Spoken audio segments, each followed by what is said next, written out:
We've done so much to our store. We've added products, payments, shipping, taxes, and so much more. So, let's test everything now that it's put together. You should never launch an e-commerce store without testing the whole thing, especially the checkout. In Chrome, let's open an incognito window. On a Mac, you can do that with Command plus Shift plus N. An incognito window will let us see the site like a brand new visitor who isn't logged in. So, I'll type in my URL, load the site. Then we're going to take a look around, find a product, add it to our cart, and hopefully check out. So, let's scroll down a little bit. I can see we have featured products. I can see some new products, bundles, supplements, all sorts of things. Let's click into one of these products. I can see nice images. Let's click into our multivitamin. I can see sale prices. I can see a gallery of images and a long description below. Let's add this to the cart. Let's calculate shipping. Remember, we're completely logged out, so the site has no idea where we're shipping to or from. There we go. Here's our rates from USPS, and I also see our flat rates right here, local delivery and rush delivery, but I don't see free shipping. That's because we haven't hit the unlockable total. Let's update our cart. And now, I see free shipping. So, this seems to be working perfectly. Looks like we're taxing products. You're going to want to double check that this is the right amount. I'll type in an address, subscribe to our newsletter, although I'd probably change this to be opt-in rather than opt-out. I'll select free shipping, and I'll select credit card, and let's try another test here. Again, with any valid expiration date and CVC code.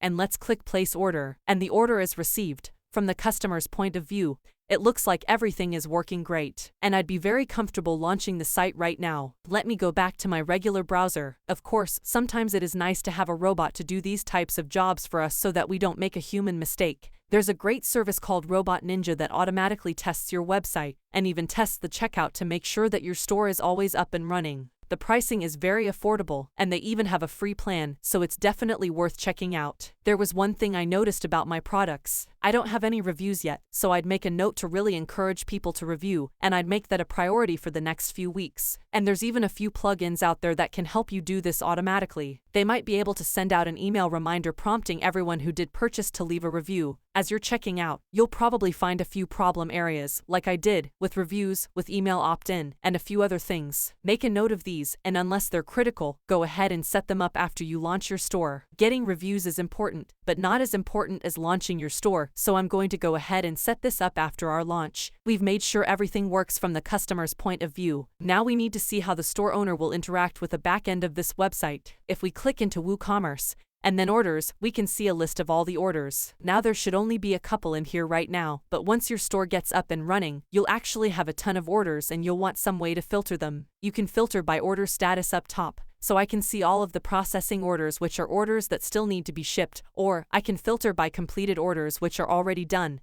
But sometimes, you still need to reference them. So let's take a look at these processing orders and see how you can ship them. We can click on this little eyeball, and that'll give us a very quick overview of the order. You might be able to ship it with just this information.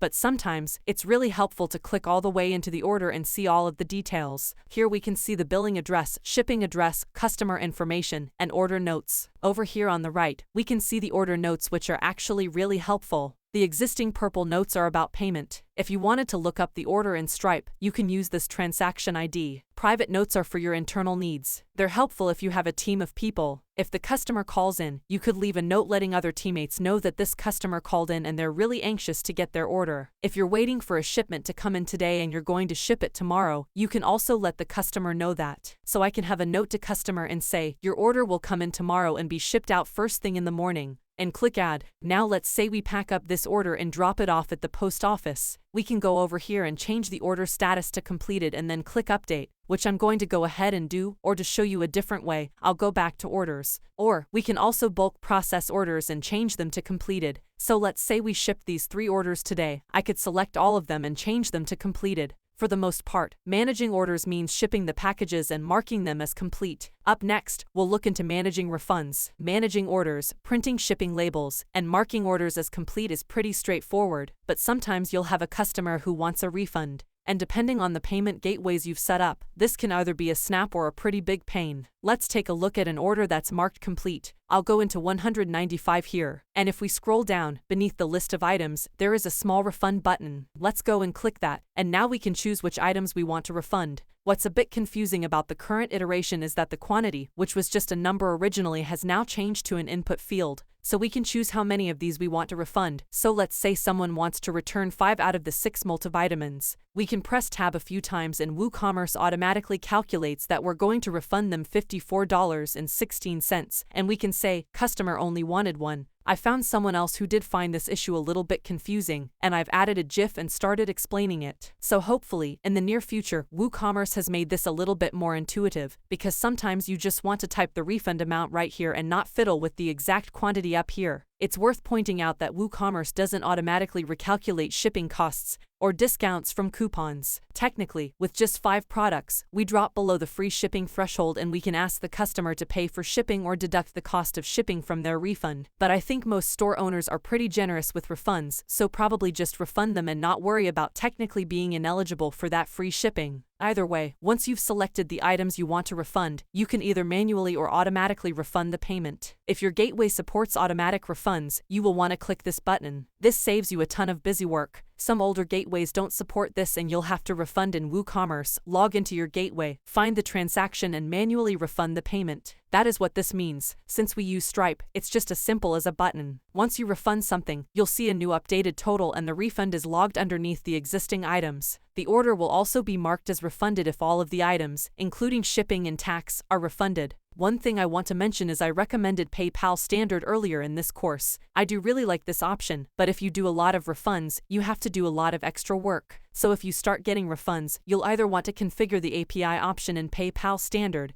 or you'll want to switch to this gateway which we also recommended, which is available for free and has much better refund support. At the time of this recording, WooCommerce Admin is almost complete. This is a feature plugin that really improves the experience of the admin, which includes a lot of enhancements in the reports and analytics section. This feature should automatically be included in WooCommerce 3.8 in just a couple of months. So, I've already installed the beta plugin, which we've been using throughout this course. This will give you a good idea of what to expect. You can also manually download and install it yourself if you want to see the new features. Let's go to our site, and if you've seen any of the WooCommerce settings so far, this little banner up here is from the WooCommerce admin experience. There's also a new analytics section. If you click into it, and you have any older data in your store, otherwise, there should be some really nicely formatted metrics and graphs. Once you start getting in orders, it's helpful to look at these reports. You can figure out your top products, when people order, what sort of categories they're ordering from, what coupons they're using, and even the taxes that you need to save. By default, it's going to show us revenue. Up here, we can choose a time frame, and one of the best features is the new compare against feature. People ask me if X sales a month is good, and the best answer I can give people is that you need to compare it to the previous period. So, always compare it to the previous year or the previous period. For example, this month compared to last month, and if the numbers are going in the right direction, then you're doing great. If we take a look, there is also a stock report, and the stock report can be super helpful. If you have physical goods, you can take a look at this every single week and make new orders to replenish your stock. You can see right here, I desperately need more multivitamin. This tax report is also very helpful. We can see how much we should save for all of our taxes. I'm a huge fan for creating a separate savings account for the taxes that you collect. That way, you don't ever accidentally spend the money that you collected for taxes. You could go in here once a month, or however often you want, and add the money you see right here and save it for taxes. Going back to products, we can see sales by individual product, and we can also select them and then compare different products, which I find particularly useful. If you have hundreds or thousands of products, it's nice to know which is the individual best seller, which types of products really attract people's attention. Really great reports to WooCommerce, which you can spend hours exploring. Metric, built by someone who used to work on the WooCommerce team, has stellar reports. I know store owners who don't use the built-in reports anymore and they just use Metric. If you love looking at reports, and you want even more,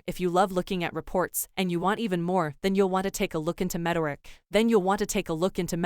Something most retailers will want to explore is a discount strategy for loyal customers, and WooCommerce has coupon functionality built in. We can go to WooCommerce, Coupons, and then we can create our first coupon. Let's do that. I'll click Create Your First Coupon, and we can type in the coupon code. Let's call this 10 off, and then we can add a description. This is for our own internal purposes, so write whatever makes sense to you. Then we can choose the type of discount we want, so this could be a $10 discount, or it can be a 10% discount. So a 10% discount sounds pretty good for me, and we could, if we want, publish this as is right now. But before we do, I do want to look into usage restrictions. While people use our coupons so we can enforce people spend at least $10 or people spend no more than $1,000, we can also make sure that you can only use this coupon by itself with no other coupons. This might be a good idea for a new customer coupon. We could exclude sale items, or we could only make this work with certain products, or exclude certain products. For right now, I'm pretty good with it as is. Let's go into usage limits. I want to say usage limit per user one time, so this way, it really only does work for new customers. When we're happy with this, we can just click publish and the coupon is ready to go. Now this coupon doesn't appear anywhere. We would have to share it via social media, via a newsletter, or some other means. It's up to you how you share and promote these things. One strategy I love is sharing this coupon the first time they order from you, and sharing this code with them for their friends, so it's a nice way to encourage a customer to share your products with their friends. If you really want to get into building loyal customers, take a look into WooCommerce points and rewards. There are all sorts of ways to provide discounts for sharing your products, ordering a lot of products, and a ton of other features. But for a brand new store,